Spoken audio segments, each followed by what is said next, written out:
Hello everyone, and welcome to the very first episode of JER'S Fun, or maybe Useless Facts.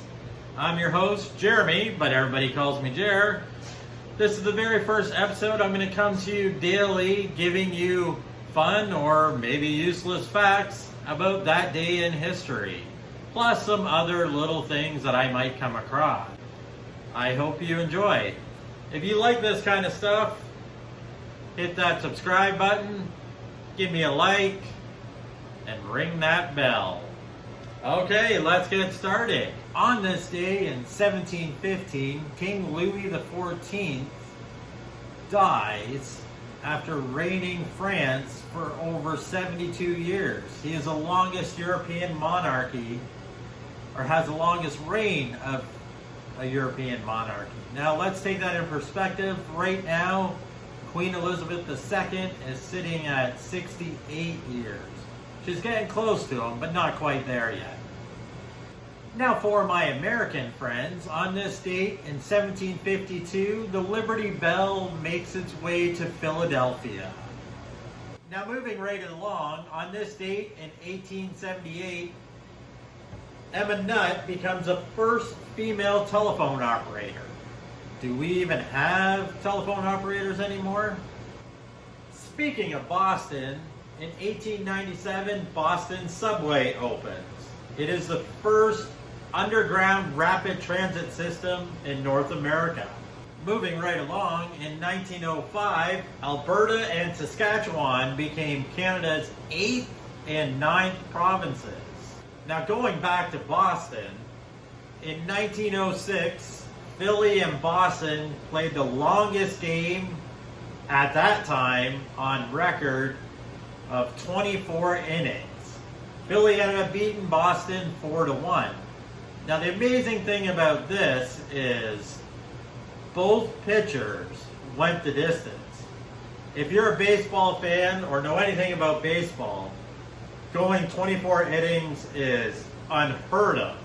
A lot of times, if you get your starting pitcher to pitch 5-6 innings nowadays, you're laughing. Now, in 1939, Nazi Germany invades the Poland free city of Danzig.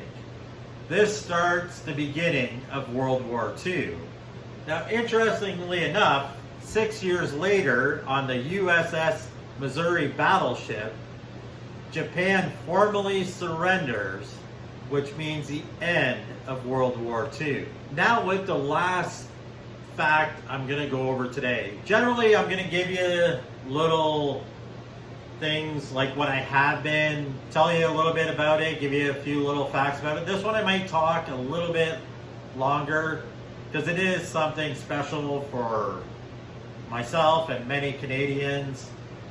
It is, today ended Terry Fox's Marathon of Hope. Now, if you don't know who Terry Fox is, Terry Fox was a Canadian that just after he turned 18 was diagnosed with bone cancer.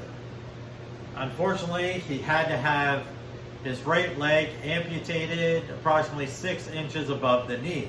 Now, while in the hospital recovering, Terry was overcome by the suffering of other cancer patients, many of them young children. So he decided he was going to run across Canada to raise awareness and money for cancer research. Now, after getting out of the hospital, Terry trained for 18 months, practicing to run across Canada.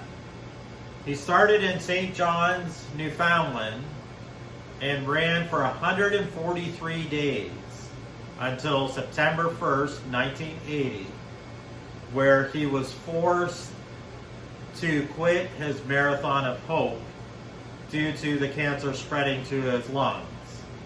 In that 143 days, he ran 5,373 kilometers or 3,339 miles, running about a marathon a day. Now, Terry knew he wasn't going to be able to finish what he started and was going to need help to raise more money for cancer research. So every September since then, Canadians and other countries around the world have their fundraising Terry Fox run, with all money going to the Terry Fox Foundation, which helps with cancer research. To this date, they've raised over $800 million in Terry's name for cancer research. Unfortunately, Terry passed away June 28, 1981, just 1 month shy of his 23rd birthday. I'm going to leave some links down below. You can check out more about Terry Fox and the Terry Fox Foundation. Well, this is the end of the very first episode of JER'S Fun Facts or Useless Facts. Have a good night or day, and I'll see you tomorrow.